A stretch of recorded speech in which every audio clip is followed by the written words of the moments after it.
سید عالم صلی اللہ علیہ وسلم کے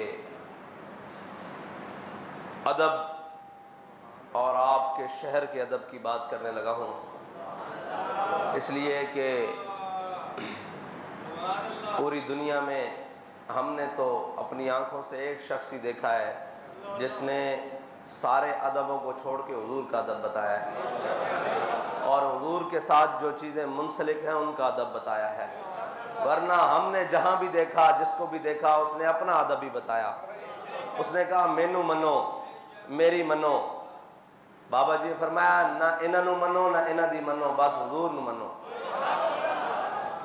اور اسی کے ماننے میں بھلائی ہے۔ اور گزشتہ رات حضور سید عالم صلی اللہ علیہ وسلم کے شہر پاک میں، وہ شہر کہ جس کے بارے میں خواجہ فخر الدین سیالوی فرماتے ہیں کہ باب جبریل کے پہلو میں ذرا دھیرے سے فخر کہتے ہوئے جبریل کو یوں پایا گیا کہ اپنی پلکوں سے در یار پہ دستک دینا اونچی آواز ہوئی، عمر بھر کا سرمایا گیا۔ وہ شہر، اور جس کے بارے میں میرے آقا و مولا صلی اللہ علیہ وسلم نے فرمایا، حضرت جابر بن عبداللہ سے روایت ہے، میرے آقا نے فرمایا مدینہ، شہر مدینہ جو ہے یہ لوہار کی بھٹی کی طرح ہے، یہ میل کچیل کو دور کر دیتی ہے اور جو پاک آئے اس کو مزید ستھرا اور نکھار دیتی ہے، لیکن جن کے دلوں پر مہریں لگی چکی ہونا وہ کہتے ہیں بامے جڑے کوڑے تمبے مول مٹھے نہ ہوندے بامے توڑ مکے لے جائیے، ہاں جی، کوڑے کھو کدی مٹھے نہ ہوندے بامے سہمنا گڑ پائیے۔ بابا جی حضرت مولانا روم کے حوالے سے ایک بات کرتے تھے کہ حضرت مولانا روم نے فرمایا ہے کہ جو بدبخت ہے نا اس کو نبی کی مجلس بھی فائدہ نہیں دیتی۔ یہ جو ہے نا یہ بدبختی ان کے دلوں پر لکھ چکی ہے، اس کے بدبختی ہونے کی وجہ سے اس کے پیچھے ایک بدبخت ہے جس نے اپنے اقتدار کی خاطر تو پورے پاکستان میں شور ڈالا اور اپنے اقتدار کی خاطر کہا کہ کانوں میں یہ بھی کہنا ہے کہ ہم نے آزادی لینی ہے۔ یہ تو بات کی بات ہے نا کہ آزادی کس سے لینی ہے، لیکن ساری باتیں بتائیں لیکن حضور کا ادب نہیں بتایا، اس لیے وہ بے ادب بن کر وہاں پھر رہے ہیں حضور کے دربار میں، جہاں پر ادب گاہے زیر آسماں از عرش نازک تر۔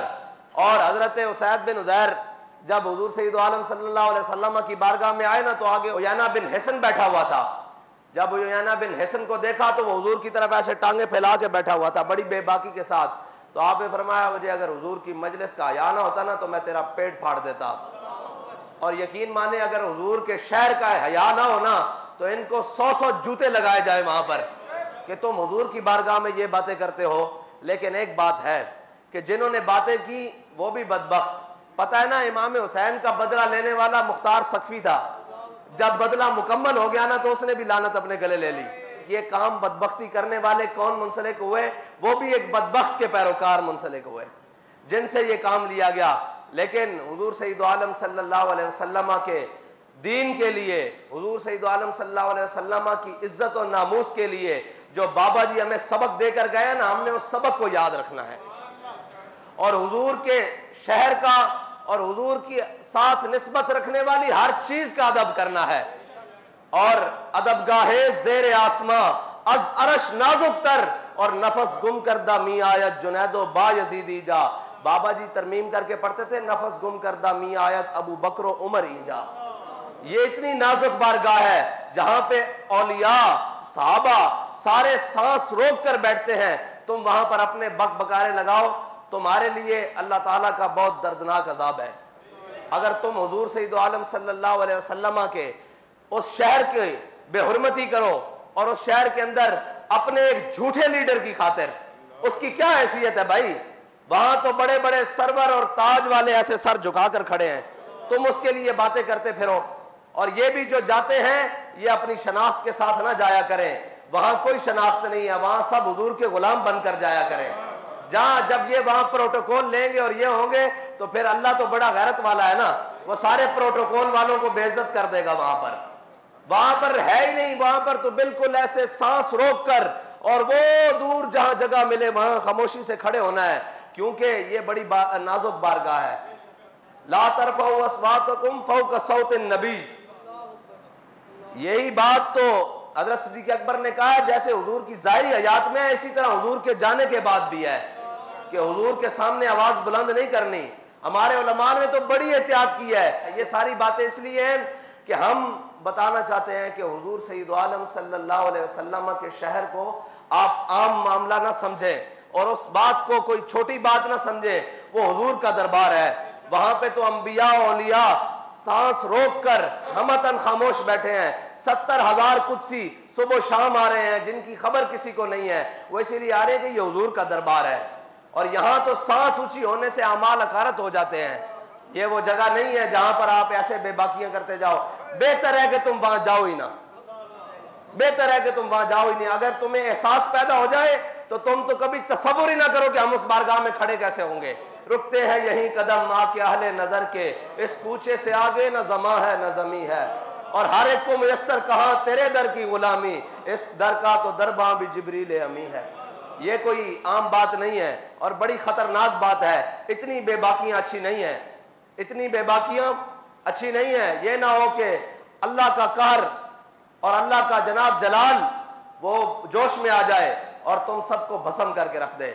تم وہاں جا کر کسی لیڈر کی بات نہ کیا کرو. ہمارے بابا جی نے تو ہمیں نام بھی دو دیا ہے. حضور کا ذکر ہو تو ہم نعرہ وہ بلند کرتے ہیں کہ لبیک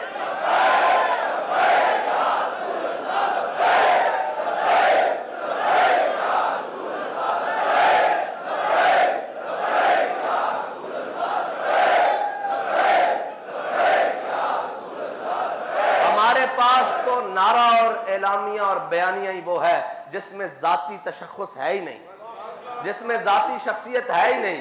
وہ حضور کی بارگاہ میں لگایا جائے تو حضور بھی خوش ہوں گے. اور اگر تم وہاں کھڑے ہو کر کہے گو کہ اب آئے گا عمران تو پھر تو یہ بری بات ہے نا. یہ تو قبول ہی نہیں ہے. ادھر وہ کوئی آ کے کہے کہ اب شیر آیا, ہم تو کہتے ہیں نہیں حضور کا دین آیا. ہم تو یہ کہتے ہیں کہ تاجدار ختم نبوت. اور دوسری بات, وہ جو وزیر اعظم بن گیا ہے اس کو پھر ایک دفعہ کہتا ہوں کہ یہ ذلت ایسے نہیں ہو رہی. یہ ذلت اس وجہ سے ہو رہی ہے کہ تم کہہ کے گئے ہو کہ میں اس ملعون کے ساتھ مل کر کام کروں گا. تو دیکھ لو سین نبوی میں تمہاری ذلت ہو رہی ہے. وہاں پہ تو چور کو بھی چور نہیں کہا جاتا. وہ تو اعلیٰ حضرت نے فرمایا چور حاکم سے چھپا کرتے ہیں یا اس کے خلاف, تیرے دامن میں چھپے چور انوکھا تیرا. وہاں تو چوروں کو پناہ ملتی ہے, گناہگاروں کو, کیونکہ میرے آقا نے فرمایا شفاعتی لأہل الکبائر, میری شفاعت تو ہے ہی بڑے گناہ والوں کے لیے ہے, بڑے گناہگاروں کے لیے ہے, بڑے غداروں کے لیے نہیں ہے. تو گناہگار بن کر جاؤ نا, غداری تو نہ کرو حضور کے ساتھ. اگر غداری کرو گے تو پھر تم کیا, تمہاری حیثیت کیا. یہاں ابو جہل کو اللہ نے بچوں سے مروا دیا تھا. یہاں تو جناب وہ اگر حضور کے دامن سے وابستہ ہو جاؤ گے تو حبشی غلام ہو, کالا ہو, ناک بھی چپٹی ہو, بلال حبشی ہو, وہ کعبے کی چھت پر جاتا ہے. اور اگر سکا چاچا بھی ہو تو قرآن کہہ دیتا ہے تبت یدا ابی لہب وتب. یہ وہ بڑی نازک بارگاہ ہے, بہت نازک بارگاہ ہے. اس کے اندر کوئی ایسی بات نہیں چلتی. اللہ تعالیٰ مجھے اور آپ کو حضور کا ادب نصیب فرمائے, اور اگر کوئی وہاں چلا جائے تو اس کو باادب حاضری نصیب فرمائے. بس اسی ڈر سے کہ ادب گاہیز زیر آسماں از عرش نازک تر اور نفس گم کردہ می آیت جنید با یزیدی جا. علامہ اقبال نے تو پھر بات ہی ختم کر دی, کہتا ہے خاک طیبہ از دو عالم خوش ترست. کہتے تم حضور کے دربار کی بات کر رہے ہو, ہمیں تو جو طیبہ کی خاک ہے وہ پورے دو عالم سے بہتر ہے, ہر چیز سے بہتر ہے. خاک طیبہ از دو عالم خوش ترست, اے خون کے شہرے کے آ جا دل برست.